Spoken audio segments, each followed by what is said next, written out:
अस्सलाम वालेकुम to everyone. I hope कि आप सब ठीक होंगे और अच्छे से होंगे। अगर आप इस चैनल पे नए हैं तो प्लीज़ चैनल को सब्सक्राइब कीजिए और वीडियो को एंड तक देखिए। Welcome to my YouTube channel Wisdom Valley. आज हम यहाँ से नई लेक्चर सीरीज़ को स्टार्ट करेंगे। ओके और ये इस लेक्चर सीरीज़ का लेक्चर नंबर 1 रहेगा। ओके और ये जो लेक्चर रहेगा वो रहेगा मॉडर्न हिस्ट्री ऑफ इंडिया पे। ओके आज हम इस लेक्चर में मोस्ट इम्पॉर्टेंट एमसीक्यूज को करने जा रहे हैं related to modern history of India. Okay so time waste किए बिना ही हम इस लेक्चर को स्टार्ट करेंगे।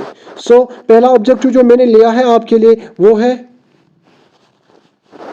When did the British government start ruling India directly? इस क्वेश्चन में बताना है हमें कब ब्रिटिश गवर्नमेंट क्या करती है। स्टार्ट करती है अपना रूल इंडिया को डायरेक्टली। ओके आपके लिए मैं फिर से क्वेश्चन को रिपीट करना चाहूँगा। When did the British government start ruling India directly? अब हमें इस क्वेश्चन में बताना है कि ब्रिटिश गवर्नमेंट ने कब स्टार्ट किया अपना रूल इंडिया को डायरेक्टली। ओके पहला ऑप्शन जो मैंने लिया है आपके लिए वो है after battle of Panipat, second after battle of Plassey, third after sipahi mutiny और लास्ट में जो मैंने लिया है वो है after the war of Mysore. Okay but इसका जो आंसर रहेगा वो रहेगा आफ्टर सिपाही म्यूटिनी, जिसको हम फर्स्ट वॉर ऑफ इंडिपेंडेंस कहते हैं। After first war of independence British government क्या करती है, स्टार्ट करती है रूल किसको, इंडिया को डायरेक्टली। ओके नेक्स्ट वन की तरफ हम जाएंगे। नेक्स्ट वन जो है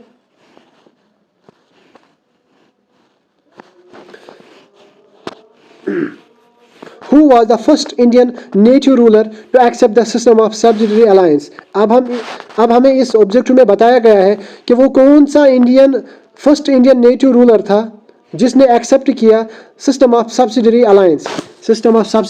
अलायंस। ओके ऑप्शंस क्या है? First option Nizam of Hyderabad, second option Dilip Singh of Punjab, third option Scindia of Gwalior, fourth option Gaekwad of Baroda. Okay लेकिन इसका जो आंसर रहेगा वो है option number A Nizam of Hyderabad. Nizam of Hyderabad ही होता है जो कि फर्स्ट इंडियन नेटिव रूलर रहता है जो कि एक्सेप्ट करता है सब्सिडरी अलायंस। ओके और नेक्स्ट वन की तरफ हम जाएंगे। नेक्स्ट वन क्या है? In which of the following years the battle of Buxar was fought? In which of the following year the battle of Buxar was fought? अब हमें इस क्वेश्चन में बताना है कि वो कौन सा ईयर था जब बैटल ऑफ बक्सर को फॉट किया गया। Okay 1766, second 1767, third 1762, fourth one है 1764। लेकिन इसका जो आंसर रहेगा वो रहेगा 1764 में क्या हुआ था, बैटल ऑफ बक्सर को फॉट किया गया। ओके नेक्स्ट वन क्या है? फोर्थ वन की तरफ हम जाएंगे। फोर्थ वन जो मैंने लिया है वो है by which act did the governor general of Bengal become the governor general of India? अब हमें बताना है कि वो कौन सा एक्ट था जिसमें गवर्नर जनरल ऑफ बंगाल को चेंज किया गया गवर्नर जनरल ऑफ इंडिया में। ओके फर्स्ट वन जो मैंने लिया है क्या रेगुलेटिंग एक्ट से किया गया, second the charter act of 1793 से किया गया, third the Pitt's India act से किया गया, या last one the charter act of 1833। Okay लेकिन इस क्वेश्चन का जो आंसर रहेगा वो रहेगा द चार्टर एक्ट ऑफ 1833 से ही क्या हुआ, जो गवर्नर जनरल ऑफ बंगाल था वो चेंज हुआ किसमें, गवर्नर जनरल ऑफ इंडिया में। ओके फिफ्थ वन की तरफ हम जाएंगे। फिफ्थ वन जो मैंने लिया है आपके लिए वो है The main cause of conflict between Nawab Siraj-ud-Daulah and the East India Company was। अब हमें इस क्वेश्चन में बताना है कि कौन सा मेन कॉन्फ्लिक्ट था between nawab Sirajuddaulah and East India Company के दरमियान। ओके पहला ऑप्शन जो मैंने लिया है वो है the British misused the dastak, जिसको हम फ्री ड्यूटी पासेस भी कहते हैं। Second option the British opposed the succession of Sirajuddaula, third one the incident of black hole had occurred, fourth one है the British attack the French settlement of Chandernagore in Bengal. अब हमें बताना है कि मेन काज क्या था किनके बीच, नवाब सिराजुद्दौला और ईस्ट इंडिया कंपनी के बीच। सो वो कौन सा था, वो कॉन्फ्लिक्ट क्या था, वो था option number first, the British misuse the dastak, जिसको हम फ्री ड्यूटी पास कहते हैं। ओके, आप याद रखिएगा, एग्जाम के लिए इंपॉर्टेंट वन है। नेक्स्ट वन की तरफ हम जाएंगे। नेक्स्ट वन जो मैंने लिया है सिक्स्थ वन क्या है? Yes, the state of Jhansi was made a part of the British empire in India through.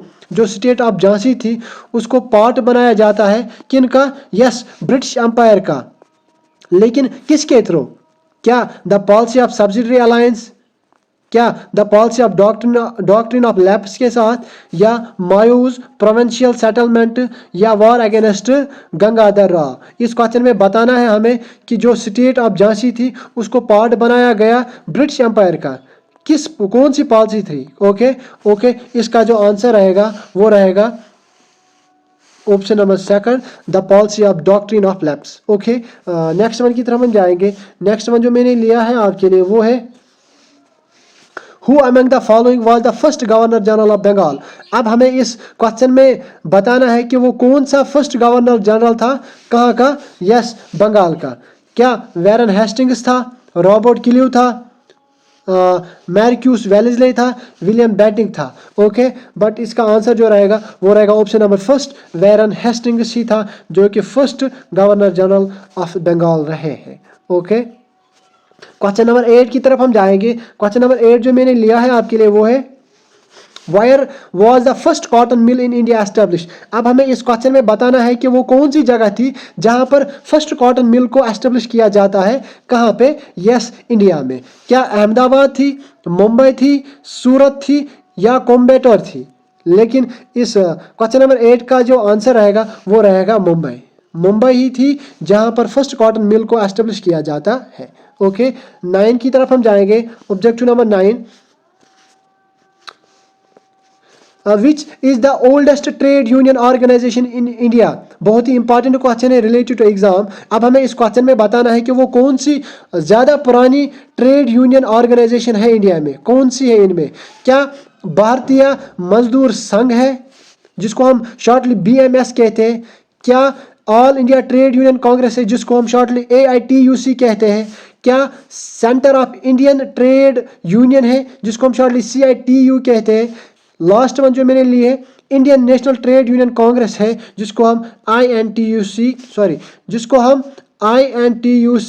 कहते हैं। लेकिन इसका जो आंसर रहेगा वो रहेगा option number B, All India trade union Congress, जिसको हम शॉर्टली AITUC कहते हैं। एग्जाम में पूछा जा सकता है कि which are the oldest trade union organisation in India? So हमारा आंसर रहेगा yes, all India trade union congress, AITUC। Next one की तरफ हम जाएंगे, 10th की तरफ। Indian factory act was promulgated in? अब हमें इस क्वेश्चन में बताना है कि इंडियन फैक्ट्री एक्ट को कब प्रोमोलिगेट किया जाता है। ऑप्शन है 1881, 1861, 1898, 1887। लेकिन इसका जो आंसर रहेगा वो रहेगा 1881 में क्या होता है, इंडियन फैक्ट्री एक्ट को क्या किया जाता है, प्रोमोलिगेट किया जाता है। इंपॉर्टेंट वन है, डबल स्टार में रखिएगा, एग्जाम में बन सकता है। Okay, next one, during the colonial rule in India the permanent settlement was introduced by? जब कॉलोनियल रूल चल रहा था इंडिया में, या सिंपली मैं आपको ये बोलूं कि जब ब्रिटिश हुकूमत कर रहा था किसको, इंडिया को, the permanent settlement was introduced by. अब ये जो एक्ट है द परमानेंट सेटलमेंट एक्ट, इसको इंट्रोड्यूस कौन करता है? क्या लॉर्ड वेलेस्ली करता है, लॉर्ड कर्जन करता है, लॉर्ड बेंटिक करता है, या लॉर्ड कॉर्नवेलिस करता है? ओके, आप इसको ट्रिपल स्टार में रखिएगा, बहुत ही इंपॉर्टेंट है रिलेटेड टू एग्जामिनेशन। सो इसका जो आंसर रहेगा माय डियर्स वो है लॉर्ड कॉर्नवेलिस। लॉर्ड कॉर्नवेलिस ही था जो कि इंट्रोड्यूस करता है परमानेंट सेटलमेंट एक्ट। ओके, 12 की तरफ हम जाएंगे। Under which of the following system the British government collected revenue directly from the farmers? ये भी आप डबल स्टार में रखिएगा, बहुत ही इंपॉर्टेंट है रिलेटेड टू एग्जामिनेशन। सो इसमें हमें बोलना है कि वो कौन सा सिस्टम था जिसमें ब्रिटिश गवर्नमेंट कलेक्ट करता था, वो कौन सा सिस्टम था जिसमें ब्रिटिश गवर्नमेंट कलेक्ट करता था revenue directly from the farmers. यहाँ पर आप याद रखिएगा डायरेक्टली फ्रॉम फार्मर्स। क्या रॉयल्टी वाली सिस्टम था, ज़मींदारी सिस्टम था, अनावारी सिस्टम था या देसावारी सिस्टम था? ओके माय डियर्स, यहाँ पर आप ये याद रखिएगा, ऑप्शन नंबर फर्स्ट जो है इसका आंसर रहेगा रॉयतवारी सिस्टम ही था, जिससे ब्रिटिश गवर्नमेंट कलेक्ट रेवेन्यू करता था डायरेक्टली फ्रॉम फार्मर्स। कौन सा system? Ryotwari system. Okay I hope यहाँ तक आपको समझ आ गया होगा। नेक्स्ट वन की तरफ हम जाएंगे। नेक्स्ट वन जो मैंने लिया है आपके लिए वो है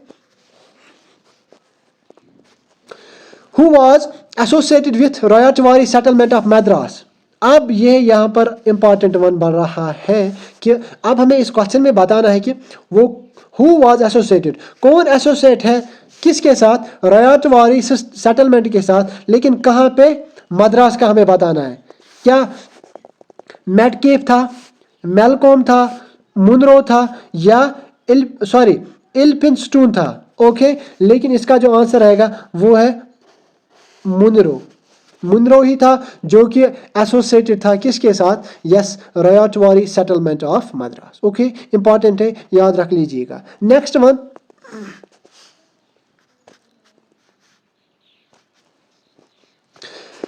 when was the all India women's conference founded? अब ये इंपॉर्टेंट वन है, इसको भी आप याद रख लीजिएगा। When was the all India women's Conference found? अब हमें इस क्वेश्चन में बताना है कि कब All India women's Conference found हो जाती है या फाउंड की जाती है।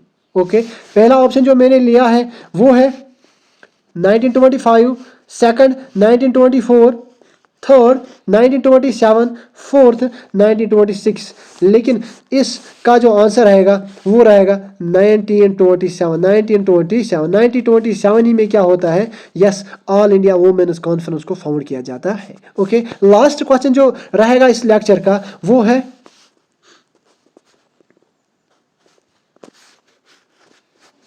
yes objective number 15, Harley system is concerned with, HALI Harley system is concerned with, ये एक सिस्टम था, ये किससे कंसर्न है? अब हमें बताना है। क्या अनटचेबिलिटी से ये कंसर्न है?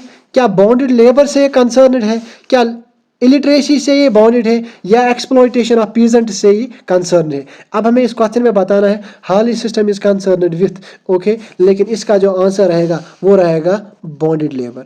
एग्जाम में बन सकता है कि Hali system is concern with bonded labour. Okay और ये इस लेक्चर सीरीज का पहला लेक्चर रहेगा related to most important MCQs हम करेंगे किसके बारे में? Yes, modern history of India के बारे में। Okay in it last I hope ये सारा कुछ आपको समझ आ गया होगा and please subscribe the channel.